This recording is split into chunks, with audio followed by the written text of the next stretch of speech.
I'm Cole Haddon, and welcome back to 5 a.m. Story Talk.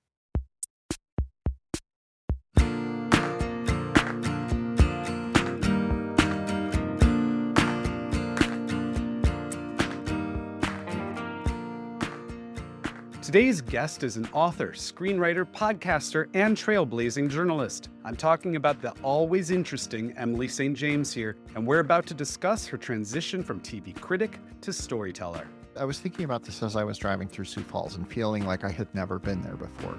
What I sort of realized is that fictionalizing that place helped me, I don't want to say detach from it, but helped me come to a place where I no longer felt bound by it.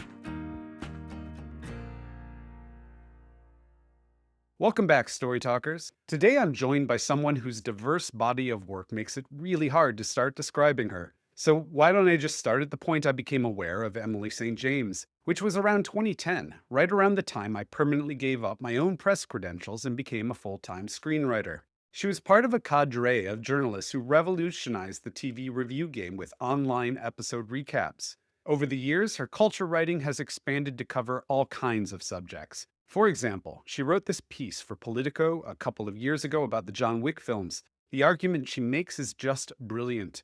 Look for it in the show notes. But Emily, like me, didn't go to Hollywood to die only writing about other people's art, which led to her beginning to transition from full-time culture writer to storyteller starting back in 2018 when she co-created the true crime satire podcast, Arden. In 2023, she joined the writer's room of the third season of hit TV series Yellowjackets, which she recently returned to for its final season. This year, in a stunning coincidence anyone who's ever dreamed of becoming a professional artist would be envious of, her first episode of TV as a writer aired on March 16th, 12 days after her debut novel, Woodworking, was released to considerable acclaim. Guys, I love this book. As you'll hear me tell Emily, I cried through most of its final 50 pages. Just a beautiful, heartbreaking, uplifting book that I'd go so far as to call a balm for anyone struggling with America's current assault on the rights and safety of marginalized groups, especially trans people. What you're about to listen to is a conversation that dances between the state of film TV criticism today, screenwriting craft, the story behind Woodworking, the surge in transphobia in Trump's second term, and the fluidity of memory when it comes to trauma and our childhoods. This is an episode in many ways for those of us who take unconventional routes to becoming the people and artists we were always meant to be. A quick heads up before I get started. When this episode wraps, you're going to want to stick around. That's because I'm going to tell you how to listen to my bonus ep with Emily. She returns to discuss a foundational piece of art from her life, the X-Files episode, Jose Chung's From Outer Space from its third season, which Emily and I agree is one of the finest episodes of TV ever produced. Two more quick things. If you enjoyed this episode from 5 a.m. Story Talk, be sure to subscribe and give this podcast a 5-star rating, or better yet, review. It's a great no-cost way to support the conversation about art, culture, and the 21st century we're having here.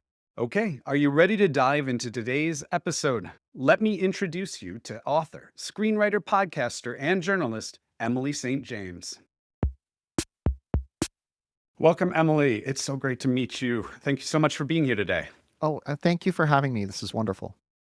I wanted to get started by asking about how you got, I guess, into the business, because you started in a similar way to me in that you started off as a critic, a journalist. It was my gateway into Hollywood and broader storytelling too, but I don't get to chat about that with many people. I don't think we're that common. So tell me, how did you become a journalist, a critic? I went to college in South Dakota, South Dakota State University, go Jackrabbits. And I went there and wanted to be a writer for film or television. And my great dream was actually to go to UCLA, because I had in my head that that was like a really good screenwriting program that also I could conceivably, as a child from South Dakota who didn't come from immense generational wealth, afford. And I was stymied at that, like, for various mostly parental reasons. So I was like, I'm going to go to South Dakota State for 2 years and then I'm going to transfer somewhere else. I ended up staying in South Dakota State, but because I wanted to be a writer, like the one writing sort of degree I could get there was journalism sort of combined with English. So I triple majored in journalism, English, and theater which was like kind of a Venn diagram intersection of what I wanted to do. But I was the editor in chief of our school newspaper for the last year I was there.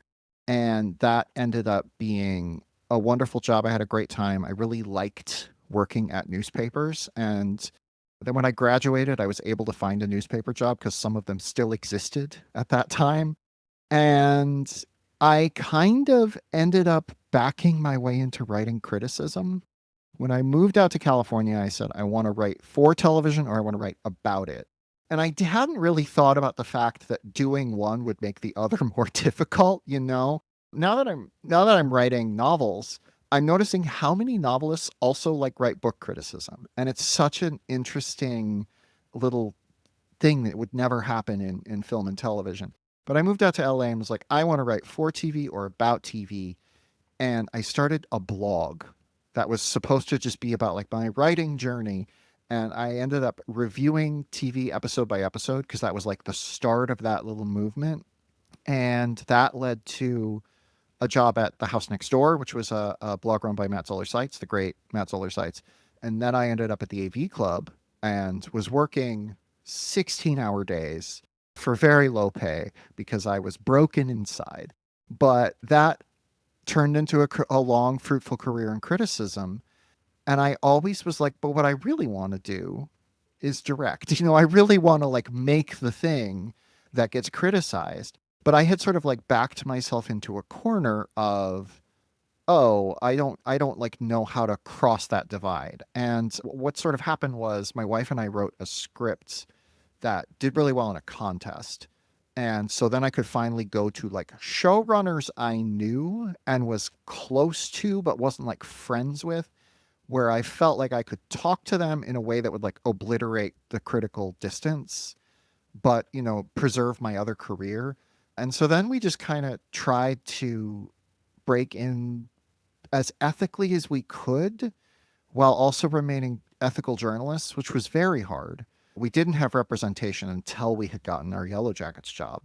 And it just was a real headache of figuring out a way to walk that line. Where we were sort of fortunate was our criticism, even bad reviews, people would read it and know that we cared about the medium and we cared about what they were doing. We weren't just trying to like kick them while they were down. When I was writing like actual reported pieces, some of my best sources were people I had given excoriating reviews where they were still like, but you saw what we were going for. Because I mean, anybody who's worked in any creative industry knows one wrong decision can make everything go wrong. And you make so many decisions in the process of making one of these things. And one tiny wrong decision can send everything careening off course. So there was a lot of respect for me, even as it was a very weird jump to try to make. I know a couple other journalists who've done it. I don't really know other critics. I've known film critics who've done it, but that's a different road to hoe because you can sort of direct a short film or whatever. You know, you can do that sort of thing. So it has been very strange to sort of now be on the other side of things and have a little bit of wistfulness about this world I was so eager to leave behind. And like it all intersects with my transition journey in ways that are sort of probably are going to take us on too long of a tangent, but it was very much all tied up in the fact that I came out as trans and like then was also trying to like shift my career. It was a lot of stuff going on at once. There was also a global pandemic, which wasn't my fault, but I'm curious about that liminal space, the Mhm. emotional experience of that being between the two, because I was I was a freelance journalist for Village Voice Media Sure. for Hmm.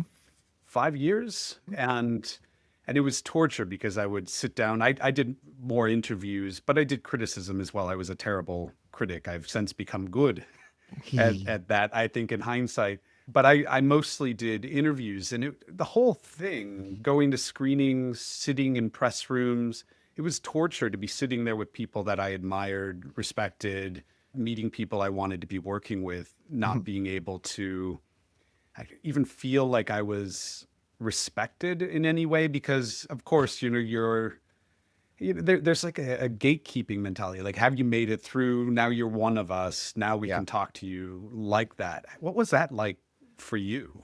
It's, the sort of gatekeeping element of it existed really on both sides. When I was trying to become a critic, there was this like real barrier to entry that was like, well, you're not going to get screeners because you don't, you write for this publication. Like, I remember when I started at Vox, which is the publication I was at for most of my journalism career, we had to pull teeth to get our name added to all these lists because there was like a real sense of, well, you could just be anybody out there. And similarly, like, I don't want to say that like the bar to like become one of the like known critics in the critic world was like anywhere near as high as it has been to like be in Hollywood, but certainly like there were a lot of people who were just somebody with a blog. And like for a while, people looked at me that way. And we're sort of like, this is just some lady with a blog. What are we doing here? Mm. And certainly like they came to respect me a lot better. And I still have a lot of great friends there. But yeah, now that I remember just being in like a lunch or something with after I had made this leap. And suddenly people were just being very open and free about like all the things that were wrong or the things that weren't going well or whatever, because now they were not worried about me writing about it. Like now I know so much more dirt and I have to be careful who I say it in front of because a lot of my friends are still journalists. But also like it is one of those things where a lot of journalists do know this stuff and they just like keep it to themselves. But yeah, there certainly was a feeling of, I don't want to say resentment, but there certainly was a feeling of like you really have to prove it to us that you're like capable of moving in this space. And I remember the first couple weeks in the Yellowjackets room, I had to kind of like switch my mode of thinking from I called it critic brain, which was I was imagining the end result of whatever we were talking about. I'm not going to use an actual example, even though it ended up in the show. But let's say we're talking about, the Yellowjackets. There's an episode where they all are stuck in a blizzard and they have to like share their feelings. Like I was thinking about the absolute A plus execution of that.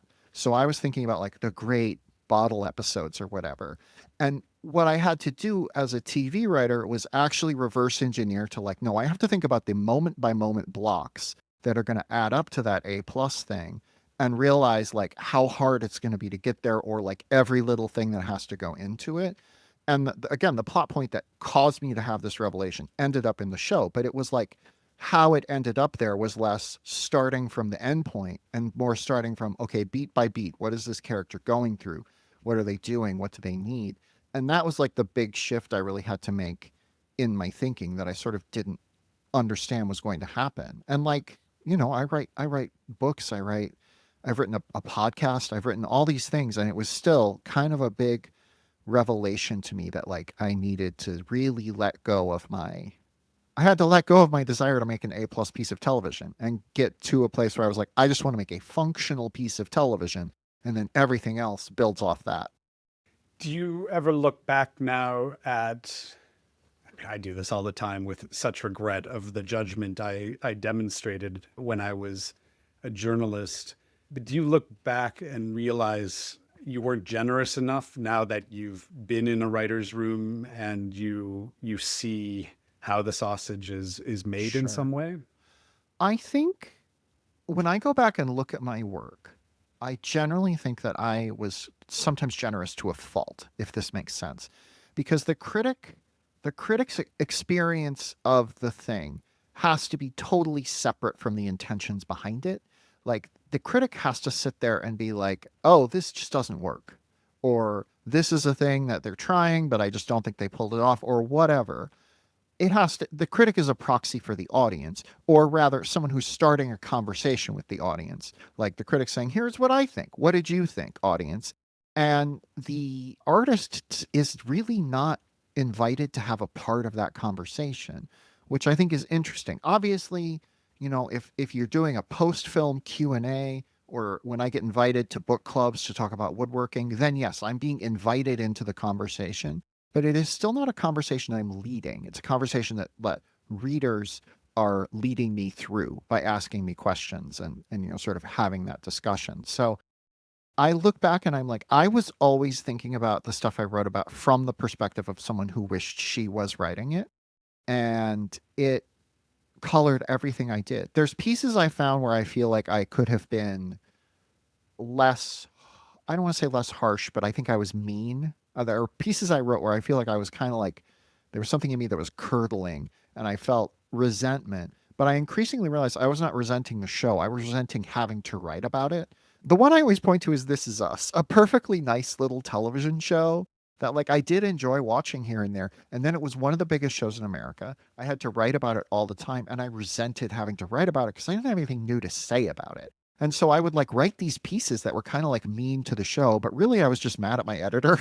like, so yeah, it was now that I'm in a writer's room, I know too much. I can't like if I write criticism now, I just can't. I literally cannot do the standard. This was good. This was bad. It has to be about a larger theme that I'm interested in or something like that, which I can still do. I'm still interested in like for instance, I'm writing a piece about Final Destination Bloodlines and sort of like the idea of horror presenting modern America as a death cult, which I think it's doing a lot.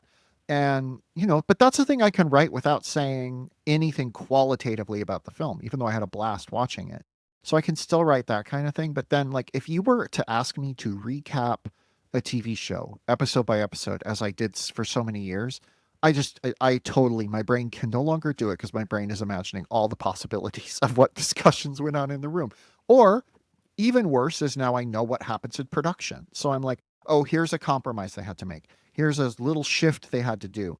And like, I am also aware, having had a singular episode of television produced, having watched it and been like, oh, a thing that a person didn't like, I was aware of that shortcoming, or a thing that a person didn't like. I know the reason it exists that way, or a thing a person didn't like. I know that that's going to be answered in episode 8 and you don't know that yet.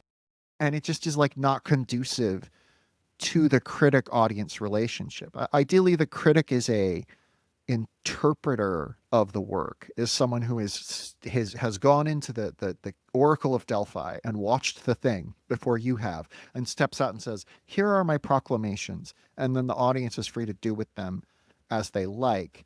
And I think when I was working as a critic, I thought of myself more as a mediator between artist and audience, but no, I was only ever interpreting. And it's like telling someone your dreams, So I think I can't be critical in the same way anymore because I created a show and I've only seen 4 of the 10 episodes now. I can't. Sure. I recently watched a TV series and somebody said, "Oh, that I love that actor. He was great in Dracula," and I hadn't seen his episodes. I had no Sure. idea I was watching an actor from my own series being this amazing character on Yeah. television. No idea. So how can I blow up other people's work when I know how impossible it is, even when you're doing everything you can to make something watchable, like to even produce something you want to watch? And I've Yeah. I've met so many artists now that they know when their stuff isn't watchable. That might be also why sometimes they were able to appreciate you because they know where they've made mistakes. Yeah. They're not oblivious. I generally have not sought out reviews of woodworking, though they've been very kind. Mm. My publicist sends them to me when she thinks I need to see them. But I did happen to find a review somewhere where somebody gave it a good review but took a star off or whatever. And they talked about a scene. They were like, this scene doesn't work. And I was like, that is the scene I think doesn't work. You're good with me. So Well, before I move on, I wanted to ask, what do you think of the state of film TV criticism today, thanks to this democratization of criticism? right. You were there at the start of that, but now social media, it feels like it's confused how criticism works. I find I have to work really hard to find critics I like. There are too many, and we don't have the same relationship as I did with you in 2012 Yeah. today, at least from my perspective. How do you feel about the craft of it? I I was in a very weird position working on Yellowjackets because that is a show that people follow fervently. It has a rabid fan base, and then it has critics who write week to week reviews. And I remember watching, I went to the premiere in a theater, it was a big screen, glitzy thing. And I went there and watched it and thought, what a great episode. And then I saw, the first skeet I saw on Blue Sky was critical. And I realized I don't care.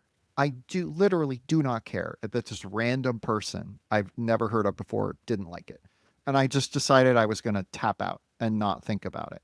But certainly, like, when the episode that my name is on, which I want to be clear, the showrunners on that show are great, and I think what's on screen is probably 75% what Libby and I wrote, which is a good percentage. I had, friends who were covering the show, just sort of like, or people I knew who were covering the show. I would not call them friends, but like were like watching it and, would reach out to me and just be like, yeah, this is really exciting, blah, blah, blah, because they really did genuinely like it. And that was cool, and I liked that. But it also made me aware of how splintered everything is. And some of this is just a discovery problem. In 2012, if you wanted to know, if you wanted to read recaps of your favorite show, you knew a handful of sites you could go to, including the AV Club. You knew the conversation was happening on Twitter. You knew a different conversation was happening on Tumblr, and those two were running in parallel. And then you knew you could just Google. You could Google, Mad Men recap, and you'd get like a long list of them. None of that exists anymore. It's not in the sense that nobody's recapping, but it is so much harder to just find them. Search engines are broken.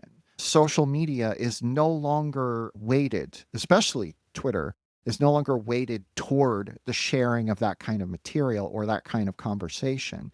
So discoverability is just a huge problem. When I left Vox, that was like one of the big things that we worried about, was like, it was no longer plausible that Google was going to just pick up a link. And even if they did, a lot of people were just going to read the little summary. And this was before the bullshit AI summaries now. It was like, oh, here's a relevant quote we've pulled from an article. And that was all most people needed. And it's a huge existential risk to the entire journalism industry. So I think the state of film criticism is pretty strong. Like, I don't want to say it's like in great shape. We're not looking at like the era of Pauline Kael and Roger Ebert and Andrew Sarris and all these people endlessly sort of batting ideas back and forth. But there's a lot of great film critics working. A lot of them have platforms. And it does feel like there is a distinct conversation about film happening on sites like Letterboxd. And that's just not happening with television. There just isn't that community. You see a certain, Miles McNutt's episodic medium, the Substack, is doing some of it. You're seeing some of it, like Alan Sepinwall still doing his thing. But it is very hard to say, oh, this is who the TV critic is. This is, the person I want to read about this particular topic. Also, the medium of television has gotten a lot harder to critique in some very like weird ways. Not in the sense of like, I can't sit down and write a review of whatever, but like when Severance came back, it had been off the air for 3 years. When our show came back, it had been off the air for like 2. And some of that was the strikes, that certainly affected everything. But yeah, if you're a critic and it's been 3 years since a show was on, you're going to like struggle to remember it.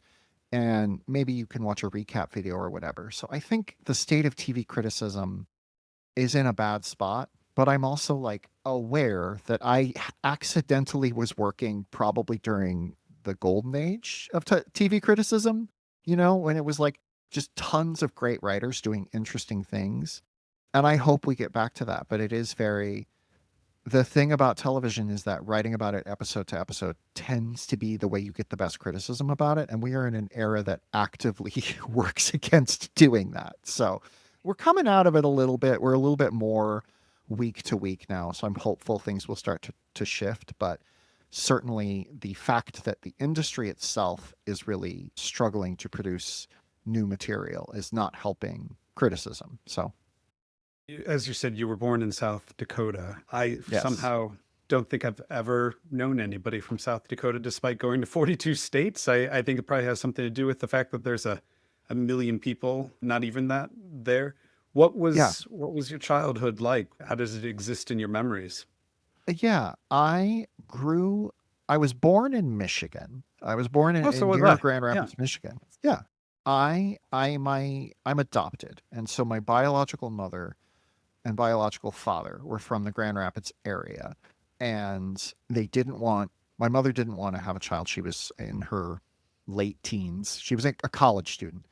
And she was like, I'm not in a place to raise a child, but I will put the child up for adoption. So I was adopted to South Dakota, and I was a queer kid in a very red state, small place, evangelical church situation.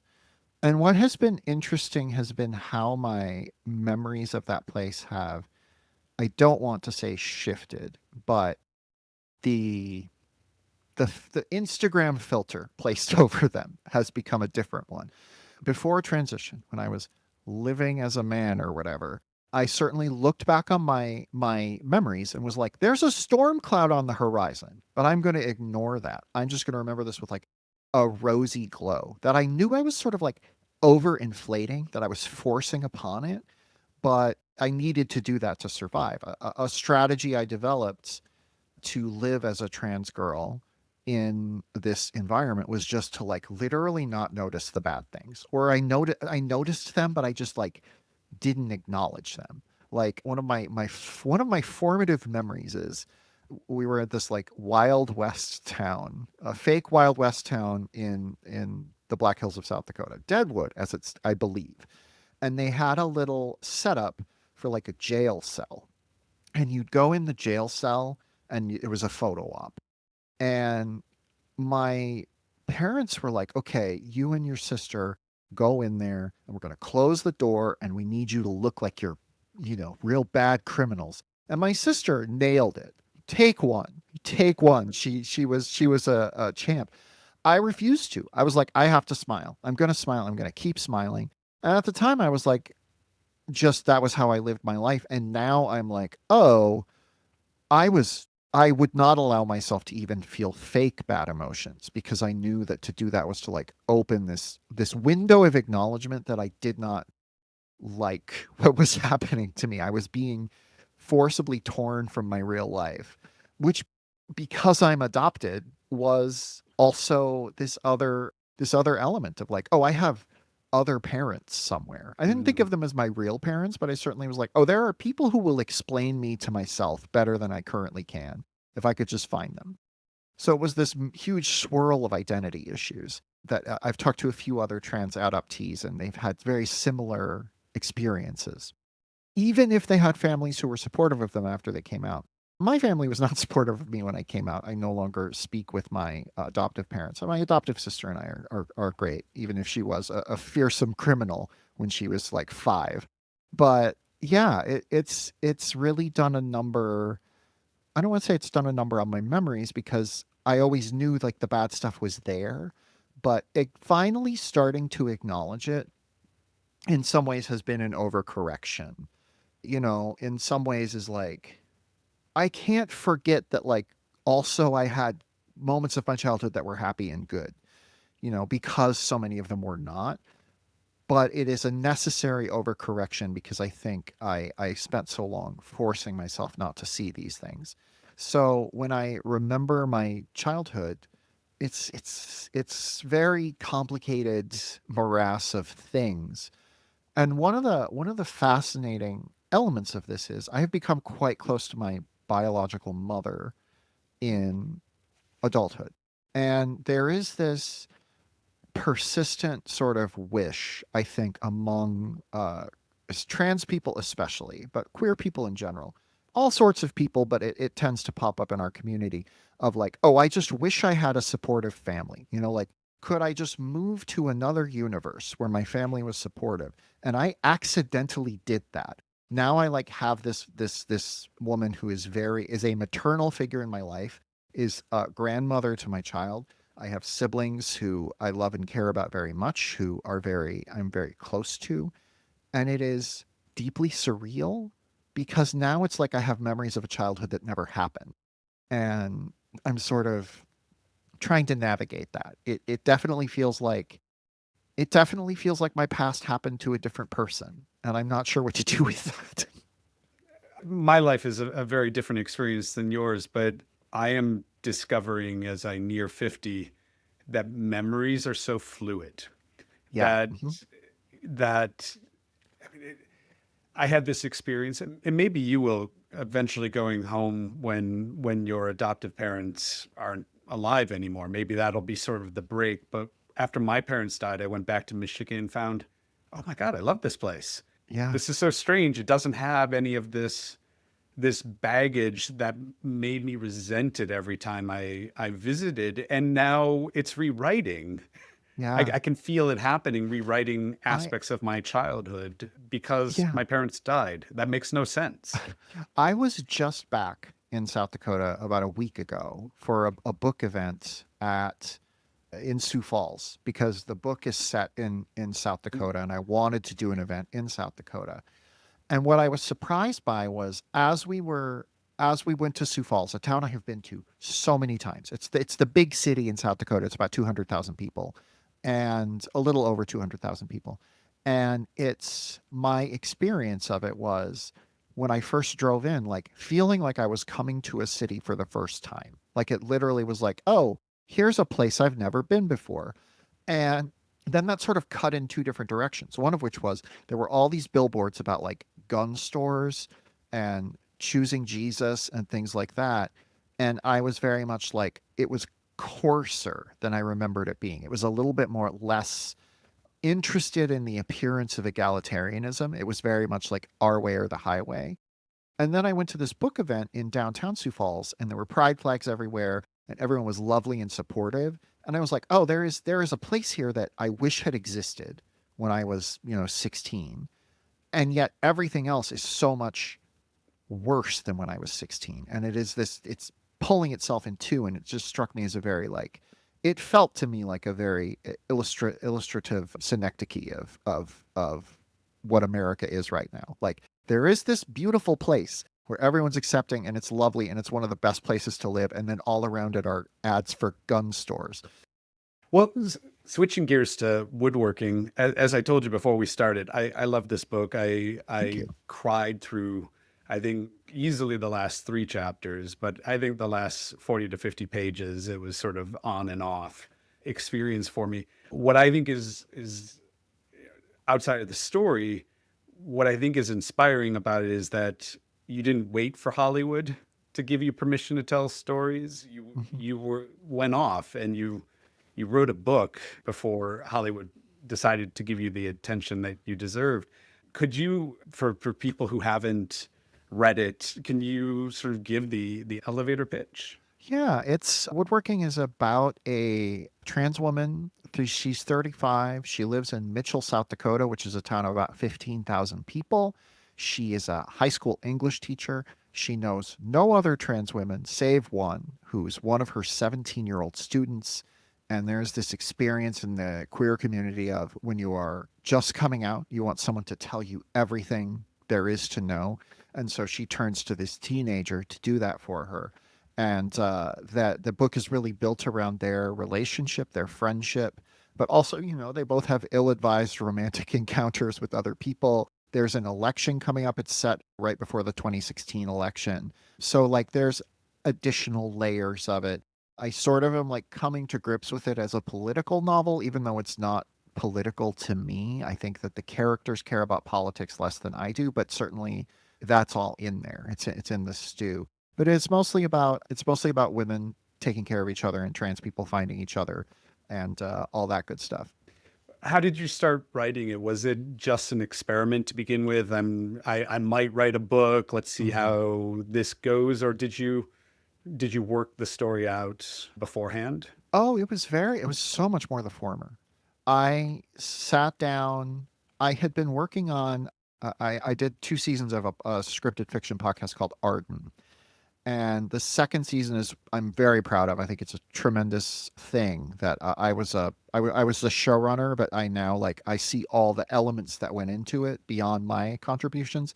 But because I was the showrunner, I was rewriting all the scripts. I was doing all the things you'd expect a showrunner to do. And then we reached the end of production, and I like turned it over to our post-production team, which was like 2 people. And I was like, what am I going to do now? And it was right before November, which is of course National Novel Writing Month. I had a full-time job. I was, watching election coverage or whatever for my job. But I just remember being like, I'm just going to try writing a novel. And I had in my head for a while this relationship of a teacher who's trans and her student who's trans, and like the odd friendship that could exist in that space. And I was like, I had initially tried to make it like a teen comedy, basically, because they're both effectively adolescents. But like there was something about it that didn't want to be a movie, and I was like, okay, let's just try this as a novel. And when I started work on the novel, I knew Erica and Abigail, the main characters. I knew Erica, the teacher, was going to be in third person. I knew Abigail, the student, was going to be in first person. I knew it was those alternating voices. I had the basics of what the twist is in the book. I had the nugget of that, and I knew the ending. I knew the beginning was them meeting, and I knew what the ending was, and I had the twist. And I was like, I'm just going to see what happens. And yeah, I went back and reread the very first draft a while back, and it's compared to what is published, it's messy, but I was surprised how much of it was already there. The one thing that really shifted draft to draft to draft was the motivations of Erica's ex-wife Constance. She was the character that I really had to zero in on. She's kind of my favorite character in the book. I love her a lot, but it was hard to figure out how to resolve the core issue of her character, which is that she's still in love with Erica, her ex-wife, and yet she's pregnant with another guy's child. And like that was a fun thing to have to figure out in terms of as a storyteller, but in terms of creating an experience that felt true to her, emotionally resonant for a reader, and not bullshitting was very hard. Mm. I think I write books as well, but my brain always goes to how you pitch something in Hollywood. And Sure. I think the wonderful touch here, just the core idea that instead of the student being the one working out their identity and how to come out and having a mentor, a mother figure in the older character, you inverted it. And it's such a small thing, but it's Hmm. so significant to make it unpredictable, to make it exciting as a story, to not make it what we all want to avoid, the obvious. Yeah. You did a parent-child story in reverse in Yeah. some way, which is Yeah. it's obviously more muddled than that, but it's beautiful, I think, for that reason. We were just talking about some of your relationship with South Dakota Mhm. changing. Did the book help with that or affect that, writing it, confronting? I mean, obviously, you've drawn a lot from your own life, at least emotionally. Yeah. Did it teach you anything in the process of working on it? Yeah, it helped me. I was thinking about this as I was driving through Sioux Falls and feeling like I had never been there before. What I sort of realized is that fictionalizing that place helped me, I don't want to say detach from it, but helped me come to a place where I no longer felt bound by it. I was so, I have lived in California almost as long as I lived in South Dakota. And yet I still, would sort of be like, well, South Dakota's home, and that increasingly felt less true, as I got more into my life in California, and losing some of my ties to South Dakota. So this book ended up being a really nice way to sort of put the things that I loved about that place in a little box and sort of send them floating off on the ocean for other people to find. Certainly there's stuff in there that is darker, that is harder to bear, but I really didn't want to write a book full of trans trauma, which is Hmm. such a cliche at this point. But yeah, there are bad things happen to Erica and Abigail that are I couldn't avoid, but I also wanted to be like, Abigail makes a best friend, who's we get the sense when the book ends that these people are going to be friends for life. Like this is always going to be in And, that happened to me. I had a friend of mine who knew I was a girl, and she let me be a girl around her, and she inducted me into her circle of girlfriends. And it was the greatest thing that had ever happened to me. And so much of that is in the Abigail and Megan friendship without me even realizing it. The problem, of course, is that she was the Abigail, even though she was a cis girl, and I was the Megan. So I was the annoying, like sort of hyper political one. But yeah, there are so many things I loved about living there and growing up there that now kind of exist in this fictional space. And the adaptation rights for it have been optioned. And there Fantastic. is a part of me that is like, I know what's going on in our industry right now. So I'm like, I'm skeptical, but if I would so love to recreate the place that I loved on screen and like have that be there in a way. My next book is not set in South Dakota, and like I'm probably not going to set a lot of other stuff here because it's a I don't know what other stories I want to tell there, but I'm glad that woodworking is there, and I'm glad that it can sort of preserve the things I loved about that place without downplaying that there are things about it that suck. That's something I think I don't even know how to explain this. Perhaps I've read Ender's Game too many times, but the act of honoring a place by being honest about the place, it can be Yeah. both beautiful and horrific. It can be, traumatic and wonderful and in our memories. And it's reality. Life is confusing and, often terrible. Yeah, and it's important to write honestly and forthrightly about all of that and to capture all of the nuances. And I think often when we talk about that, what we are saying is, well, we need to write about the bad. And I don't disagree that we need to write about the bad, but I also sometimes think like it is so easy for me to get trapped in everything I hated about that place that to some extent, writing about what I loved about it is writing about the bad, if this makes Mhm. sense. Like it is about what would keep me living there? Why would I stay there? Like what did I love about that place? And but it is also about a 17-year-old who cannot wait to leave on some level. And that was me. I could not wait Mm. to leave. So I want to ask about something you wrote in the acknowledgments. mhm. At base level, what is so radically threatening about trans identities to those who would oppress just about anyone is that our very existence argues that no one's body is an obligation. They are duty bound to suffer, but instead a gift you can reinvent and remake as they see fit. Your body is your own. I'd love if you could talk about that in the context of 2025, since you wrote that in 2023. I'm guessing. How do Yeah. you explain the politicians and the J.K. Rowlings of the world and the Hmm. glee they seem to take from dictating other people's identities? Joanne, if you're listening, hi Joanne. Yeah. I wrote that in that author's note is a compromise with my editor. My editor really wanted me to put a lot more politics in the book. And I was like, if this book was about Megan and Helen, two of the supporting characters, then yeah, that would be appropriate. But it's about Erica and Abigail. They don't care that much. They care about it insofar as it is a threat to their existence as trans women. And so I wrote the author's note as kind of a sop to a lot of people are going to pick this book up expecting to learn about what it's like to be trans. And I was like, I'll write an author's note about that. And I wrote that in March 2024. And I just sort of was like, well, things can never get worse than they are right now. Like I genuinely had in the back of my brain that even if Trump won, like it felt like we were dashing up against the rocks of like what people would be willing to put up with. And I was so wrong. I was so naive. It has gotten so much worse.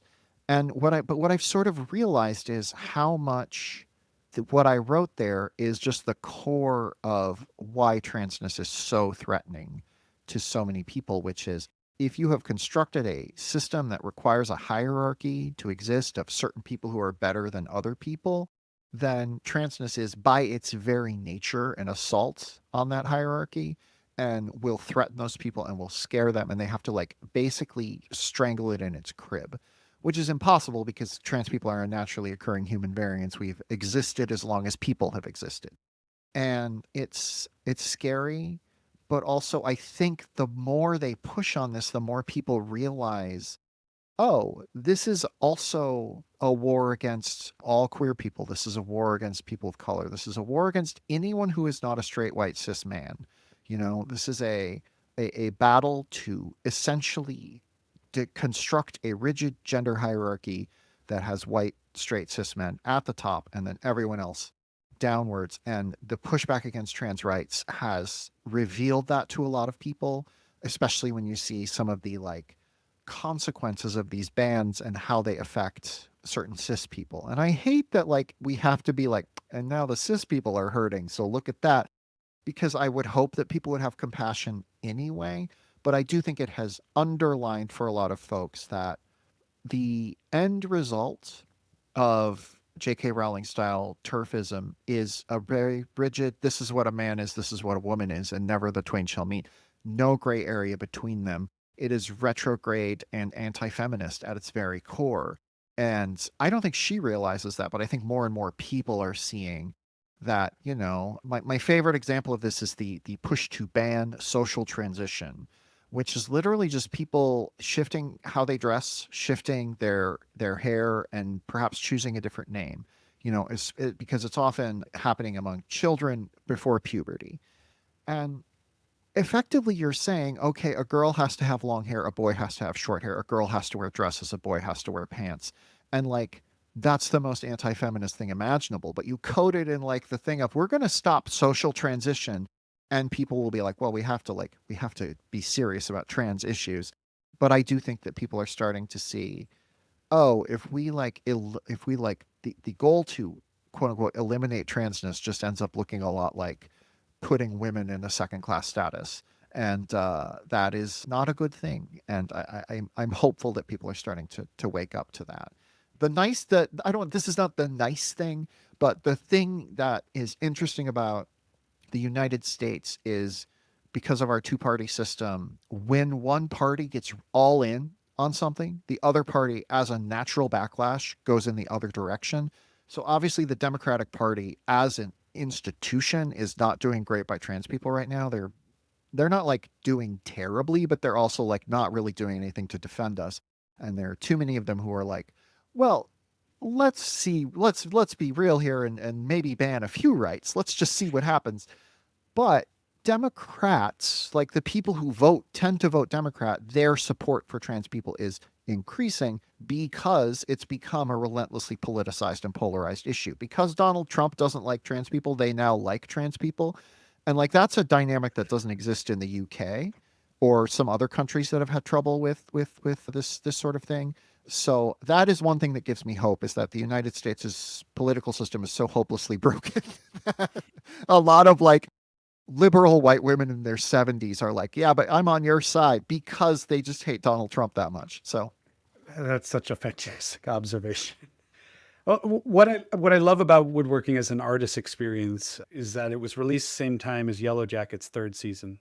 yeah, I was working on drafts. The kind of toward the last few drafts, I would go into the room and work on those in the morning, shift to Yellowjackets mode in the afternoon, and it kind of broke my brain, but it was great. So, But it's an amazing 2 year period then, year and a half period for you to, in some ways, I guess it's, I've been doing this long enough. Dreams coming true are very short-lived emotions, but yeah. it's a 1-2 punch. Have you been able to enjoy it in the context of 2024, 2025, the world burning down, the apocalypse in general? Somewhat. More than I thought I would. What was really wild is in May 2023, April 2023, I sold Woodworking and sold it for, not enough money that like my life was changed forever, but enough money where I was like, I kind of have a sense of what my income is going to look like for the next 4 years. It's not just from Woodworking, but Woodworking gives me a nice base to build atop. And then a few days later, we got the Yellowjackets job, because they happened within 2 weeks of each other.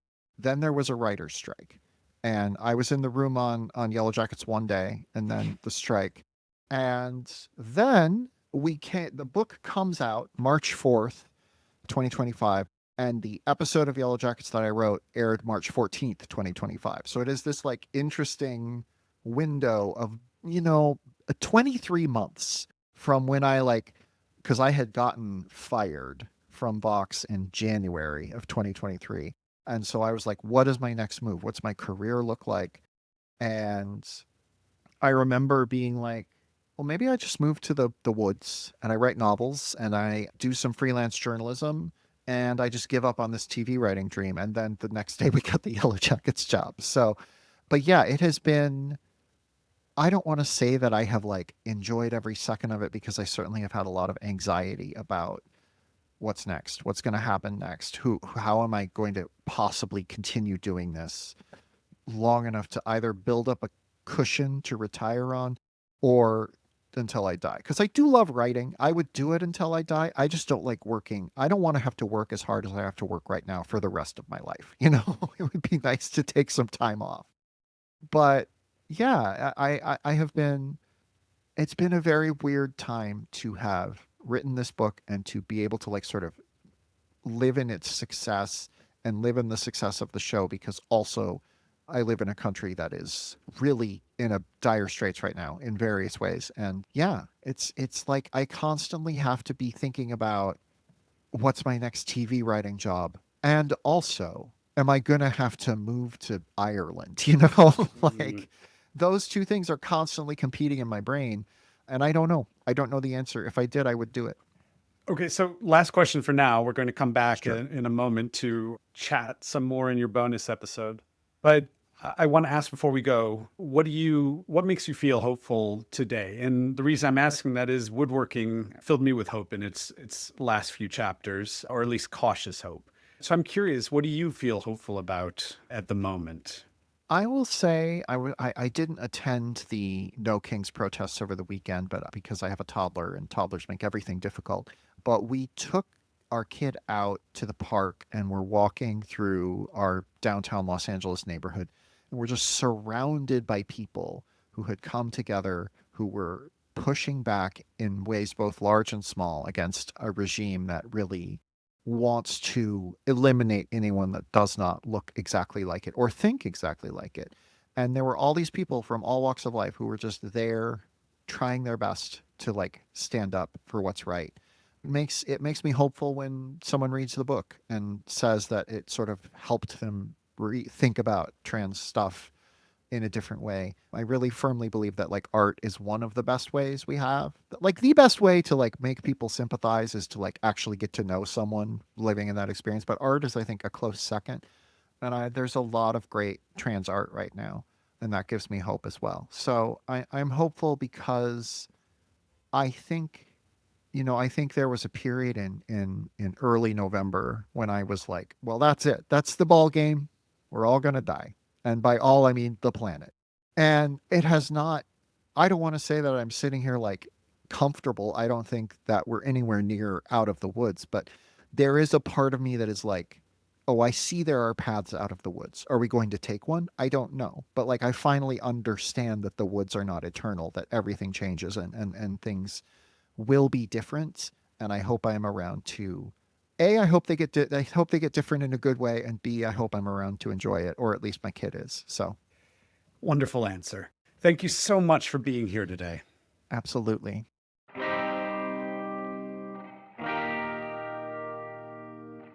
As for you out there listening today, wherever you are, on a walk, stuck in traffic, sitting on a beach sipping a delicious drink, lucky you, thanks for stopping by for some 5 a.m. Story Talk. Don't run just yet. There's a bonus episode with Emily St. James to come, which I'll tell you more about in just a second. First, what did you make of my conversation with Emily? If you have any questions or thoughts, drop them in the comments on this episode's posts at the 5 a.m. Story Talk newsletter at Substack or the 5 a.m. Story Talk podcast account at Instagram.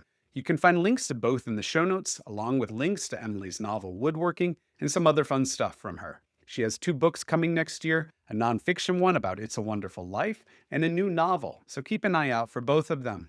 Now, as for that bonus episode, Emily returns to discuss a foundational artwork from her life, the X-Files episode Jose Chung's From Outer Space from Season 3.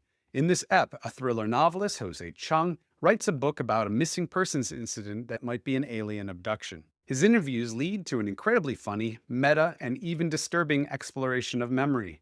The best way to listen to this bonus app is at Apple or the 5 a.m. Story Talk newsletter, links in the show notes too. As we stare down the end of 2025, that means the end of 5 a.m. Story Talk's second season too. I have 4 more guests coming your way. The next 3 will be cyborg anthropologist Amber Case, musician Ben Lee, and Schmigadoon creator and showrunner Cinco Paul. Every one of my guests has something to say about our world and the stories that we tell.